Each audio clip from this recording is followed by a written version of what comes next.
എൻ്റെ കാര്യങ്ങളിലൊക്കെ ഞാൻ ഓരോ തീരുമാനങ്ങൾ എടുക്കാറുള്ളത് കേട്ടോ. സോ ഐ തോട്ട് ഇന്നൊരു വ്ളോഗ് എടുത്താലോ എന്ന്. വെറുതെ ഇന്നത്തെ ഒരു ദിവസം ഞാൻ കളയേണ്ട ആവശ്യമുണ്ടോ? നോ.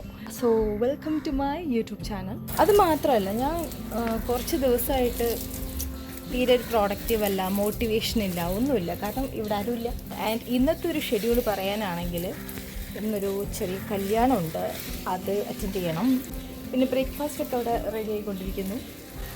അങ്ങനെ ആവുക. ഇപ്പം ഞാനിത് ചെടി നനച്ചുകൊണ്ടിരിക്കും.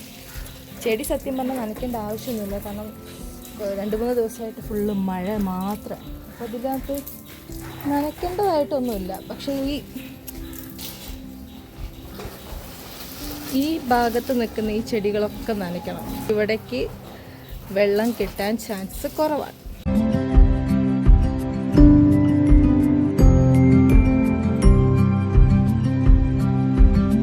ഭയങ്കരമായിട്ട് നനയ്ക്കേണ്ട ആവശ്യമൊന്നുമില്ല, കാരണം ഈർപ്പം എന്താണെങ്കിലും ഉണ്ടാകും. കൂടുതൽ നനച്ച് കഴിഞ്ഞാൽ ചെടിക്ക് എന്തെങ്കിലും പറ്റിപ്പോകും. അപ്പോൾ ചെടിക്ക് എന്തെങ്കിലും പറ്റി കഴിഞ്ഞാൽ മമ്മി എന്നെ കൊല്ലും. ബിക്കോസ് മമ്മി മക്കളെ പോലെ കൊണ്ട് നടക്കുന്ന ഒരു സംഭവമാണ് മമ്മിയുടെ ഈ ചെടികൾ.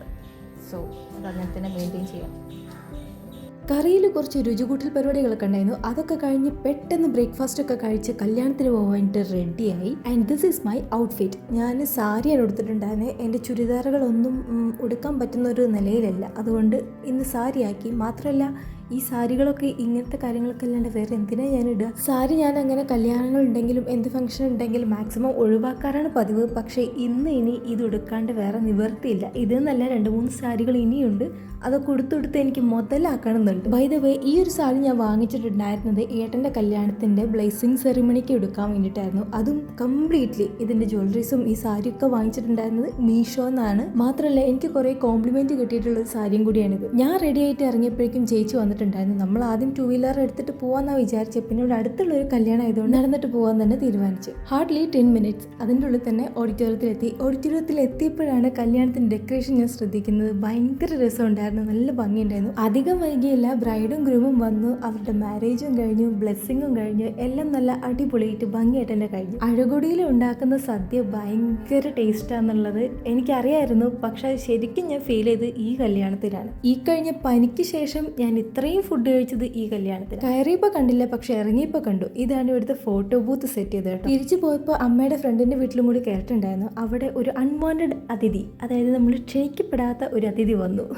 കൂടെ നമ്മുടെ പൂച്ചക്കുട്ടിയും കൂടെ ഉണ്ടായിരുന്നു. അവൾ ഉണ്ടായത് കൊണ്ടാണ് അവൻ ഇങ്ങോട്ട് വരാഞ്ഞത്. ഇതിൽ പറഞ്ഞപ്പോൾ പെട്ടെന്ന് തീർന്നെങ്കിലും കാണാൻ ഭയങ്കര സൈസ് ഉണ്ടായിരുന്നു. ഒരാൾക്ക് പേടിക്കാനുള്ള വലിപ്പം അതിനുണ്ട്.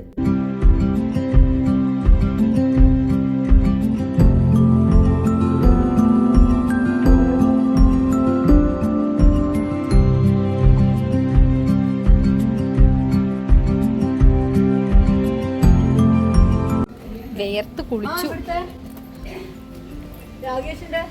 നല്ലൊരു എക്സ്പീരിയൻസ് ആയിരുന്നു കേട്ടോ. കല്യാണം കഴിഞ്ഞൊരു മൂർഖനെയും പിടിച്ചു, സുഖമായിട്ട് വീട്ടിൽ കയറും. പെട്ടെന്ന് അങ്ങോട്ട് സാരി അഴിച്ചിടാൻ തോന്നുന്നില്ല. അപ്പോൾ ഒരു ഈസ്തറ്റിക് ഷൂട്ട് എടുത്താലോ? ഞാൻ ഈ സാരിയൊക്കെ പിടിച്ച്, സാരി എന്നല്ല, ഏതൊരു ഡ്രസ്സ് ഇട്ടിട്ടാണെങ്കിലും അങ്ങോട്ടും ഇങ്ങോട്ടും തിരിഞ്ഞ് കുറച്ച് സ്ലോ മോഷനൊക്കെ ഇട്ട് ഉണ്ടാക്കുന്ന വീഡിയോനെ ഞാൻ ഈസ്തറ്റിക് വീഡിയോ എന്നാണ് കേട്ടോ പറയാറുള്ളത്. വേറെ എന്തെങ്കിലും പേരുണ്ടോയെന്നും എനിക്കറിയില്ല, പക്ഷേ ഞാൻ അങ്ങനെയാണ് അതിനെ വിളിക്കാറുള്ളത്. ഏതായാലും കുറച്ച് ക്ലിപ്സും കാര്യങ്ങളൊക്കെ എടുത്തിട്ട് വെച്ചിട്ടുണ്ട്. ഇതുവരെ എഡിറ്റൊന്നും ചെയ്തിട്ടില്ല. ഏത് സോങ് വെക്കും എന്നുള്ളതിലും കൺഫ്യൂഷനാണ്. അതാണ് എഡിറ്റിങ് വൈകുന്നത്. കല്യാണം കഴിഞ്ഞ് ഡ്രസ്സൊക്കെ ഒന്ന് മാറ്റി. ഇനി ഞാൻ പറഞ്ഞിട്ടുണ്ടായിരുന്നു, എൻ്റെ ഒരു ഇൻസ്റ്റാഗ്രാം പേജിൻ്റെ കുറച്ച് വർക്ക്സ് പെൻഡിങ് ഉണ്ട്, അത് തീർക്കണം എന്നുണ്ടെന്ന്. പക്ഷേ കഴിയുമില്ല എന്നുള്ള അറിയില്ല. കുറച്ച് ടയേർഡാണ്, അപ്പോൾ അത് കഴിയുമില്ല എന്നുള്ള അറിയില്ല. എന്നാലും ഞാനിപ്പോൾ ചേച്ചിയുടെ വീട്ടിൽ പോവുകയാണ്. അപ്പോൾ ചേച്ചിയുടെ വീട്ടിൽ നിന്ന് ഒരു കാർഡെങ്കിലും തീർത്താൽ അത്രയും ബെറ്റർ എന്നുള്ള രീതിയിൽ ഒരു കാർഡും കൊണ്ട് പോവുകയാണ്.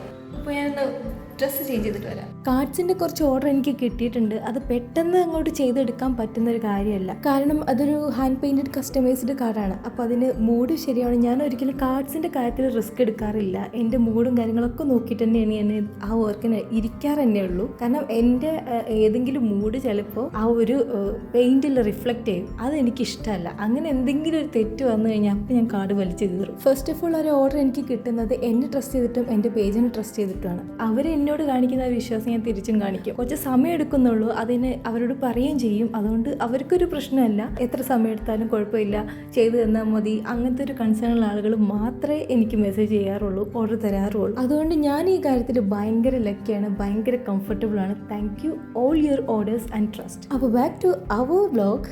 നമ്മൾ പോകുന്ന വഴിക്ക് ഒരു ഫിൽറ്റർ കോഫി ഒടിച്ചിട്ടാണ് പോയത്. ചേച്ചിക്ക് ചെറുതായിട്ടൊരു തലവേദന ഉണ്ട്. എനിക്ക് തലവേദനേൻ്റെ ഒരു ആഘാതം അറിയുന്നതുകൊണ്ട് ഞാൻ ഒന്നിനും നിന്നില്ല, ആ ഒരു ഫിൽറ്റർ കോഫി കുടിച്ചോട്ടെ എന്ന് തന്നെ വിചാരിച്ചു. കുറ്റം പറയുന്നല്ലോ, coffee was very good, but snack തീരെ പോരാ. ചായ കുടിച്ചെറിഞ്ഞ് കുറച്ച് സമയത്തിനുള്ളിൽ തന്നെ നമ്മൾ ചേച്ചിയുടെ വീട്ടിലെത്തി. ഇനി അവിടുത്തെ വിശേഷങ്ങൾ. ഓ, ഫോട്ടോഷൂട്ടിന്റെ എഫക്റ്റാ. കുരു ഡാനൊക്കെ അടിച്ച് അത്, അതായത് അതിനെ നോക്കിയിരിക്കുക.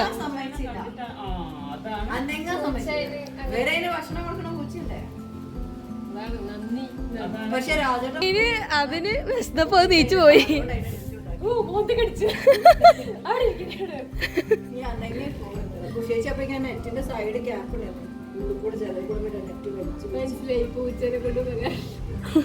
എൻ്റെ മദറിൻലോയുടെ പേരും മദറിൻലോയുടെ ഫ്രണ്ടിൻ്റെ പേരും ഒന്നാണ്, ഉഷ. അതാണ് ഉഷ എന്ന് പറയുന്നത്. അവരുടെ വീട്ടിലാണ് പാമ്പ് വന്നത്. ആ വിശേഷമാണ് ഇപ്പം ഇത്ര നേരം പറഞ്ഞുകൊണ്ടിരുന്നത്.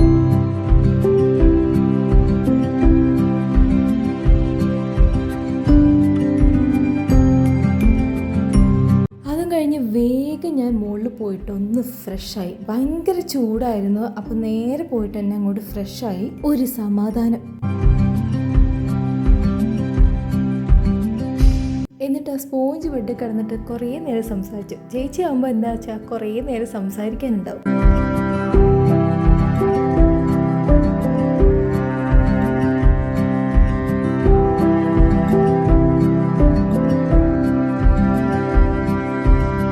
അങ്ങനെ ഒരു വകയെല്ലാം കഴിഞ്ഞപ്പോഴേക്കും എനിക്ക് ഉറക്കത്തിൻ്റെ ടെൻഡൻസി വന്നു തുടങ്ങി. എന്നാലും ചേച്ചി ഇടയ്ക്കിടയ്ക്ക് സംസാരിക്കുമ്പോൾ എനിക്ക് ചിരി വരുന്നുണ്ട്. ചേച്ചി ഇടയ്ക്കിടയ്ക്ക് കോമഡിയൊക്കെ പറയും. അപ്പോൾ അതിൻ്റെ ഇടയിൽ ആ ഒരു ഉറക്കത്തിൻ്റെ ആ ഒരു മൂഡ് ഇങ്ങനെ പോകും. ബട്ട് വേറൊരു കാര്യം എന്താണെന്ന് വെച്ചാൽ, എനിക്ക് അങ്ങനെ ഉറക്കം വന്നിട്ടുണ്ടെങ്കിൽ ഞാൻ അങ്ങനെ തന്നെ കിടന്നുറങ്ങിപ്പോവും. അങ്ങനെ ചെറിയൊരു നാപ്പ് എടുത്തപ്പോഴേക്കും രാത്രി 7 മണിയായി. എന്നിട്ടാണ് ചായ കുടിക്കാനിരിക്കുന്നത്. എന്നാലും ചെറിയൊരു സ്നാക്ക് എന്നുള്ള രീതിയിൽ നൂഡിൽസൊക്കെ കഴിച്ചു. അധികമൊന്നും കഴിച്ചില്ല, ഡിന്നറും കൂടി ഉണ്ടല്ലോ ബാക്കി കഴിക്കാൻ. ഇനി ഇതൊന്നുമല്ല കാര്യം, ഇവിടെ വന്നിട്ട് എനിക്കൊരു വർക്ക് പെൻഡിങ് ഉണ്ടായിരുന്നു പറഞ്ഞിട്ടുണ്ടായിരുന്നു. ഇവിടെ വന്നിട്ട് അത് കംപ്ലീറ്റ് ചെയ്യണമെന്നും പറഞ്ഞിട്ടുണ്ടായിരുന്നു. അത് ഞാൻ ഇപ്പോഴാണ് ചെയ്യുന്നത്. എന്തായാലും അതിനോടുള്ള താല്പര്യം കാരണം പെട്ടെന്ന് തന്നെ വർക്ക് കഴിഞ്ഞു.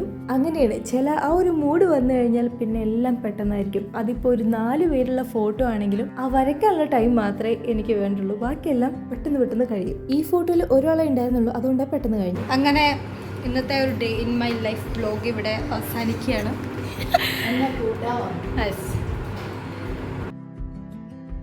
സോ ഗൈസ്, അപ്പോൾ ഇന്നൊരു പ്രൊഡക്റ്റീവ് ഡേ ഒക്കെ ആയിരുന്നു. ഉദ്ദേശിച്ച കാര്യങ്ങളൊക്കെ ഒരു ഭൂരിഭാഗമൊക്കെ ചെയ്ത് കഴിഞ്ഞു. എൻ്റെ ഇപ്പോൾ വീട്ടിലേക്ക് തിരിച്ചു പോവാണ്. അപ്പോൾ വന്നിട്ടുണ്ട് പിക്ക് ചെയ്യാൻ.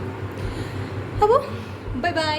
ഹെൽമെറ്റ് ഇട്ടാ വന്നത്, പക്ഷേ ആള് വന്നത് കാറിലായതുകൊണ്ട് ഇവരെല്ലാവരും കൂടെ എന്നെ കളിയാക്കുകയാണ്. ഹെൽമെറ്റ് ഇട്ടിട്ടാണോ കാറിൽ പോകുന്നത്? പക്ഷേ അതൊരു അധിക സുരക്ഷ അല്ലേ. ബൈ.